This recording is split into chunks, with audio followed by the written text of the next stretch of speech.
بسم اللہ الرحمن الرحیم۔ السلام علیکم ویورز، آپ کا host engineer doctor Sajid Iqbal ایک نئی ویڈیو کے ساتھ آپ کی خدمت میں حاضر ہے۔ آپ کی توجہ کا اور آپ کی حوصلہ افزائی کا بہت بہت شکریہ۔ اس ویڈیو کا ٹائٹل ہے بھارتی ماتا ہری۔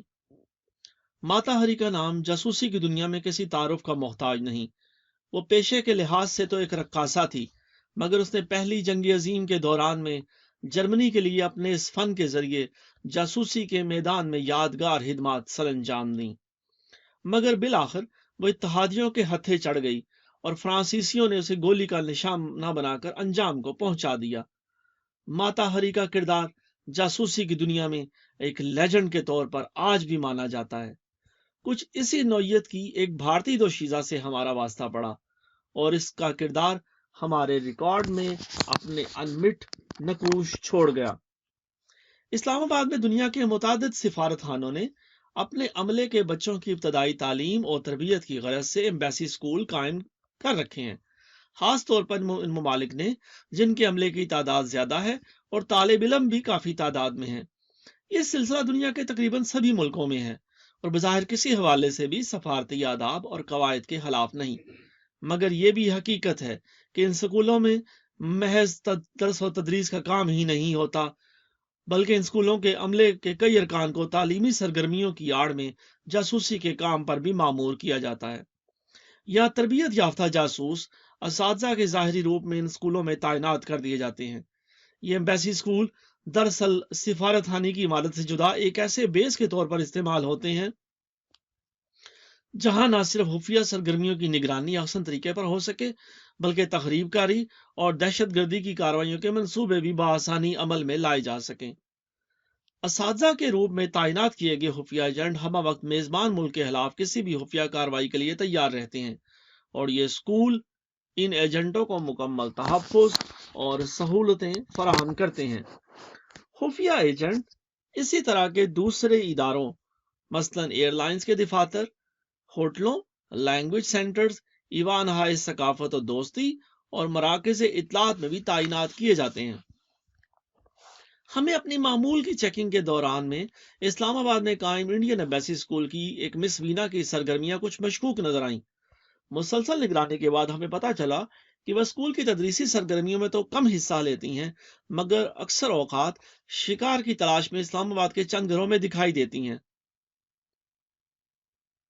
ہمیں یہ بھی معلوم ہوا کہ مس وینا کا بھارتی سفارت خانے کے ڈیفنس اتاشی اور را کے فرسٹ سیکرٹری سے مکمل اور مستقل رابطہ ہے۔ یہ دونوں پاکستان کے دفاعی اور ایٹمی راز معلوم کرنے کے درپے ہیں اور بھارتی ماتا ہری ان کی ہدایات پر کام کرتی ہے۔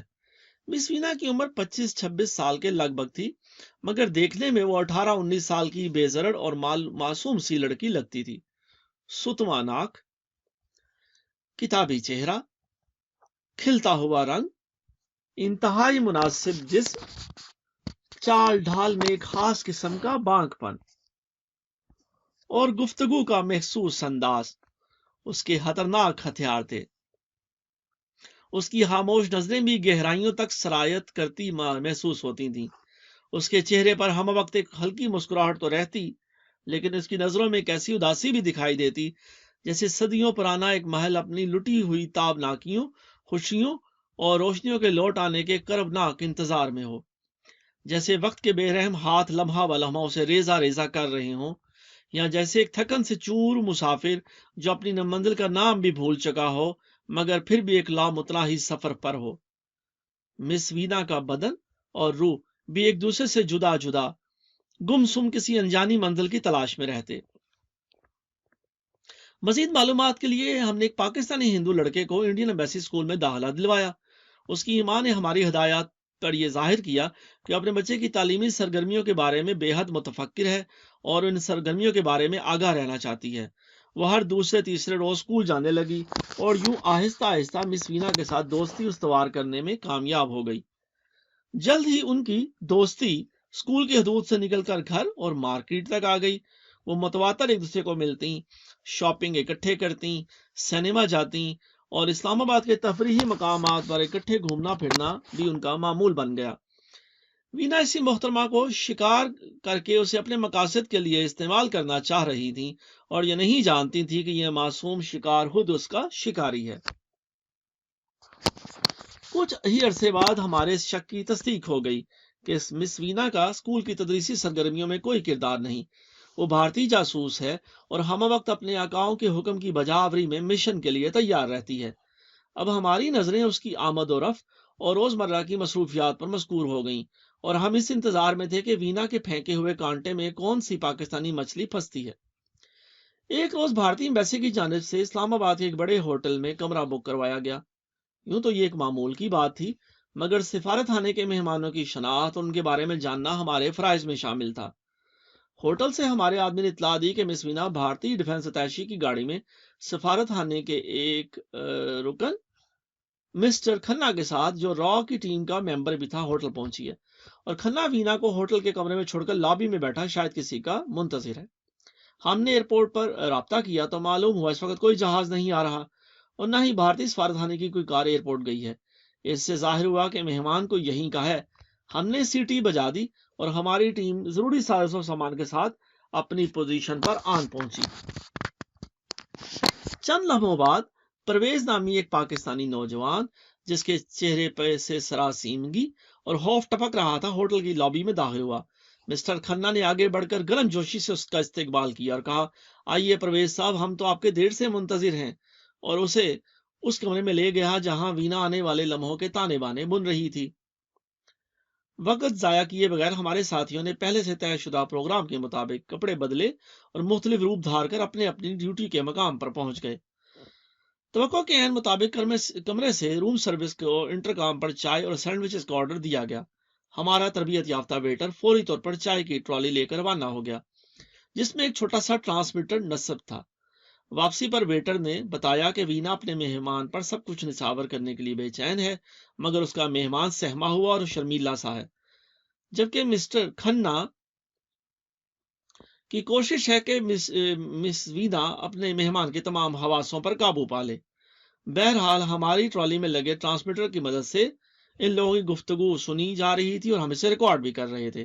کچھ دیر بعد کھنہ کمرے سے باہر آ گیا اور اپنی کار میں بیٹھ کر واپس ایمبیسی چلا گیا۔ اس کے چہرے کی بشاشت بتا رہی تھی کہ شکار پنجے میں آ چکا ہے اور چند ہی لمحوں میں وینا اس کا جھٹکا کر کے اس کے کباب بنا لے گی۔ بہرحال مس وینا اور پرویز کی گفتگو رسمی تعارف تک محدود رہی۔ پرویز کے انداز سے ظاہر ہو رہا تھا کہ وہ گھبرایا ہوا ہے، مگر وینا اس مہم کو سر کرنے کے لیے اس پر تابڑ توڑ حملے کر رہی تھی۔ پرویز تقریباً آدھ گھنٹہ کمرے میں رکا اور وینا کو اپنا ایڈریس لکھوا کر نیچے آ گیا، مگر اس کی حرکات اور سکنات سے صاف ظاہر ہو رہا تھا کہ اس کی گھبراہٹ جوں کی توں ہے۔ ہوٹل سے نکلتے ہی ہم نے اس کا پیچھا کیا اور اسے اپنی گاڑی میں بٹھا کر اپنے ریسٹ ہاؤس میں لے گئے۔ ایک لمحے میں اس کے سارے حسین خواب منتشر ہو گئے۔ تفتیش شروع ہوئی تو وہ اپنی شناخت کرانے سے ہچکچا رہا تھا۔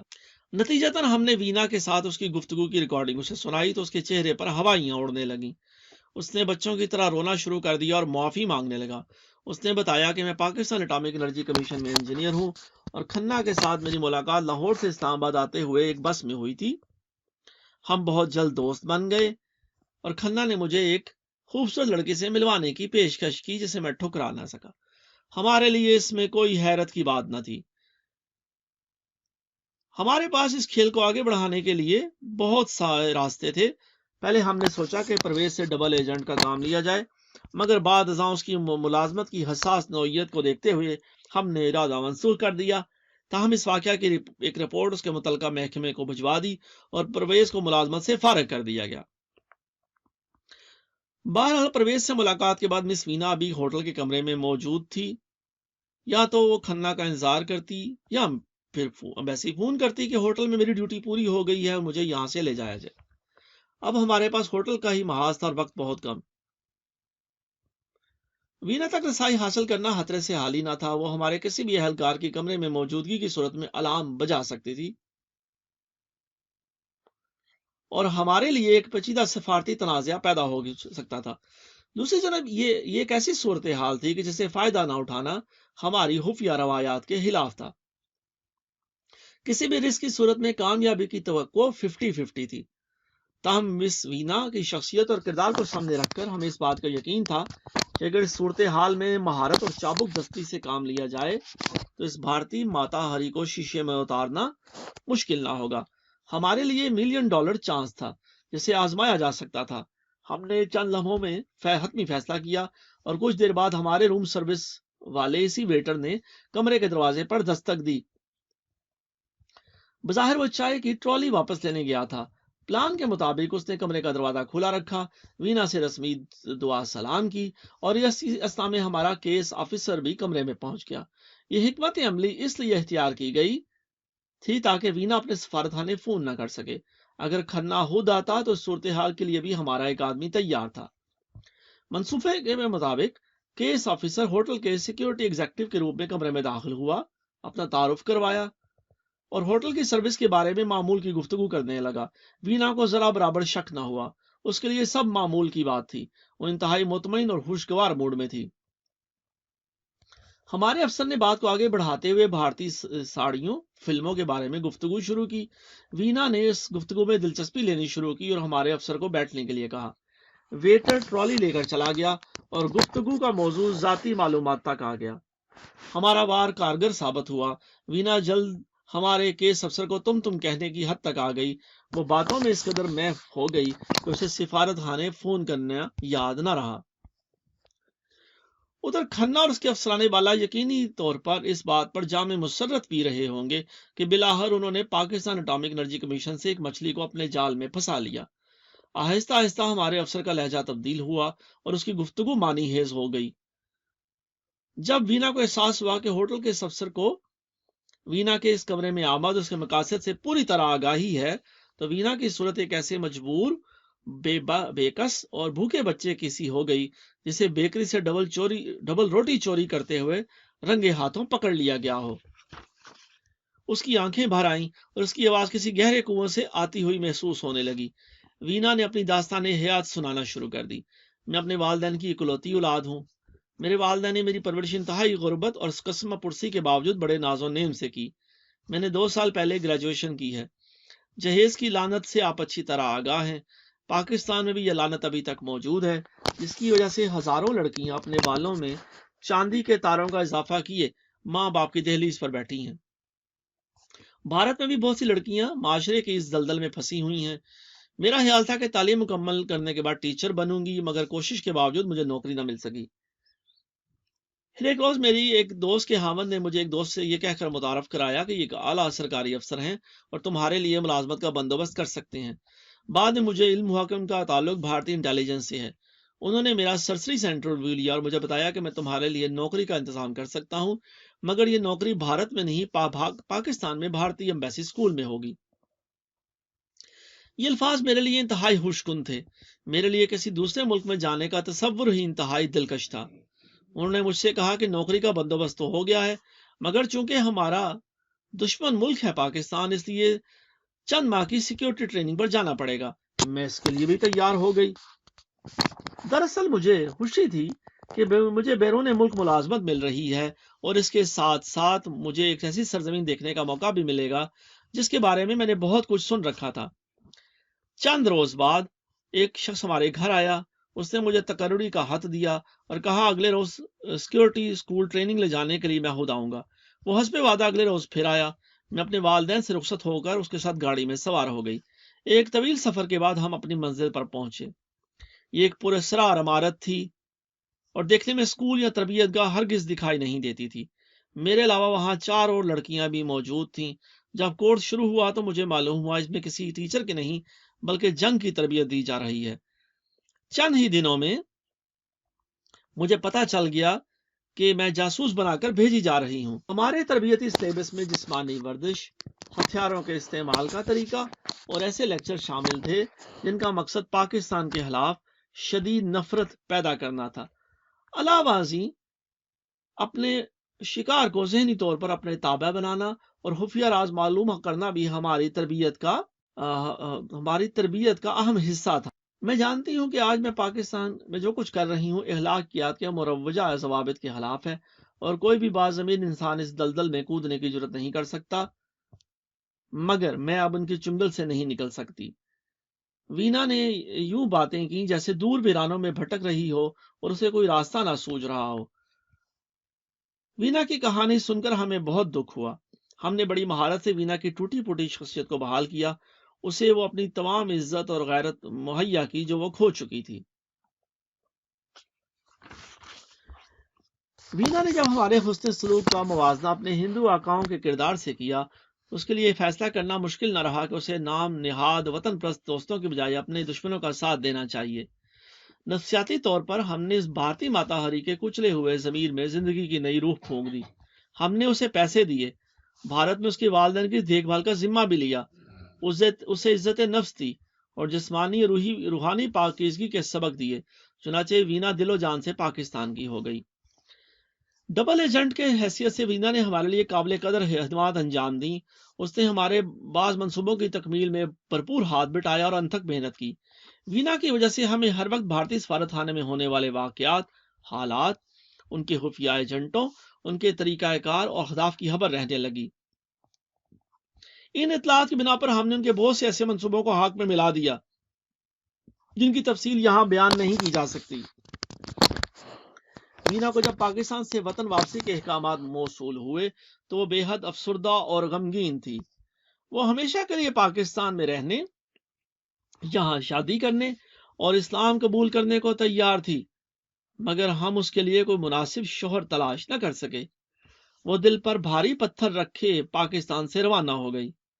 بالآخر پاکستان سے جانے سے پہلے وہ مکمل انسان ہی نہیں بلکہ عزت و وقار کے زیور سے آراستہ اور مالی طور پر اتنی خوشحال ہو چکی تھی کہ ہمیں یقین ہے کہ اس نے بھارت پہنچتے ہی اپنے آپ کو رو سے جدا کر لیا ہوگا اور اب کہیں باعزت زندگی بسر کر رہی ہوگی۔